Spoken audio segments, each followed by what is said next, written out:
Indian premier league లో sun Risers Hyderabad match ఆడుతుందంటే ఆటగాళ్ల కంటే ఎక్కువగా ఆ జట్టు సహ యజమాని కావ్య మారన్ పైనే అందరి కళ్ళు ఉంటాయి.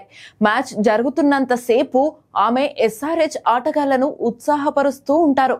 కొన్ని సందర్భాల్లో మాత్రం నిరాశగా ఉంటారు. ఈ నేపథ్యంలో సోషల్ మీడియాలో కావ్య పాపపై ఎక్కువగా మీమ్స్ వస్తూ ఉంటాయి. అయితే తాజాగా తనపై వచ్చే మీమ్స్ పై స్పందించారు.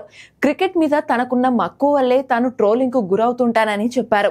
కావ్య మారన్ మాట్లాడుతూ, సన్ రైజర్స్ హైదరాబాద్ జట్టు ఆడుతున్నప్పుడు నేను ఏమీ చేయలేను. అహ్మదాబాద్, చెన్నైలకు కూడా నేను టీంను ఉత్సాహపరచడానికి వెళ్తుంటా. అప్పుడు నేను ఎక్కడో దూరంలో కూర్చున్నా. కెమెరామెన్ నా ఎక్స్ప్రెషన్స్ బంధిస్తాడు. అందుకే అవి మీమ్స్ గా మారుతున్నాయి. మ్యాచ్ జరుగుతున్నప్పుడు ఒక్కోసారి ఒక్కోలా ఉంటాం. సంతోషం, ఎమోషన్స్, బాధ, ఇలా హావభావాలను కెమెరామెన్ బంధిస్తాడు. అవే మీమ్స్ గా మారతాయి అని కావ్య చెప్పుకొచ్చారు.